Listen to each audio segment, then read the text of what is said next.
Sage Steele spent years covering the NBA for ESPN. She is now the host of the Sage Steele Show. Colby Covington is a UFC fighter and one of the few sports that does not have a Pride Night. Great to have you both here. Sage, what'd you make of this and just this wild double standard? Yes, it is a double standard. And I think we need the full context of the story. For what he said, which, whether you agree or not, it was anti-LGBTQ plus IA, all the things. It was anti-Catholic. There's millions of people that could potentially have been offended by his words. Does he have a right to say those words? Absolutely. Are there potential consequences that come with that First Amendment right? Absolutely. Does the team have a right to punish him or the NBA? Absolutely. Yes. And the inconsistency is the point. That's the problem that so many people have. When you have people, the examples you gave, the Steve Kerrs, the Doc Rivers, the Greg Popoviches, who, Pop, one of the greatest coaches in NBA history, calling Trump voters cult members, right? So you're allowed to say all those things. How about LeBron James back in 2021? Remember when he posted on X, on Twitter, "You're next," with the face of a cop after that cop had shot? Yes. So you're allowed to post that, which basically was almost encouraging people to take the life of that police officer, and that's okay. That is my issue, and I think the issue of so many people on social media. Are we allowed to say what we want with no accountability, or are we not? It seems like the only time that there's accountability, which we've never seen it to this level, is if it's a non-woke take. And that's the issue. Yeah, good point. Colby, good to have you on. Part of this is the Christian angle.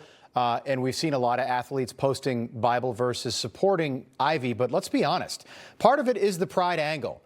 And basically this thing that you need to celebrate pride no matter what you believe in. And nobody really wants to address that. What do you make of that? Yeah, it's despicable from the NBA and the Chicago Bulls organization, and they're going to feel the backlash from this. Their ratings are going to tank deeper than they already are. People are sick of woke garbage being thrown down their throats. This God-fearing young man is a patriot. He just stood up for his God-given right, his First Amendment right to freedom of speech. And then all of a sudden, you're just going to cut him from the league. But it's okay for, LeBron James to go out there and vilify, police officers and put targets on their back, but nothing, right. No repercussions happen to him. So it's just sad. It's sad to see the only pride we should be celebrating in America is American pride. Yeah, and something tells me, well said, that the Celtics will pick him up in a couple of days. Think about the comments the coach of the Celtics has made. Colby, just a quick follow-up. So the UFC, I think about UFC, I think about golf. So there's no the Masters is coming up, Augusta National. There's no Pride Thursday at Augusta National. Why do you think those sports have been able to not celebrate pride and still be successful? I think it's obviously it goes down to management and ownership. The ownership and management within the NBA and NFL and some of these other big leagues are controlled opposition. They're controlled by China. They're controlled by so many different evil agendas. So, yeah. What I love about the UFC is we believe in free speech. We're not going to muzzle anybody. Anybody can speak their mind and their God-given right to free speech. Yeah, and you don't have to fight in rainbow shorts. If you want to, you can, but they're not going to mandate that you do it. There's a difference. Sage, in 2018, LeBron James was speaking out about police violence, and the media reacted by saying this. All of these people who have this boneheaded idea that somehow if you come out of the world of sports, you're not qualified or entitled to speak about that better country that I was just talking about, then you're nuts. Kids are looking up to him. They rely on him. He has a duty to speak out. Okay, so Jaden Ivey can't be against Pride Night and celebrating what people choose to do in the bedroom, which is what it's all about.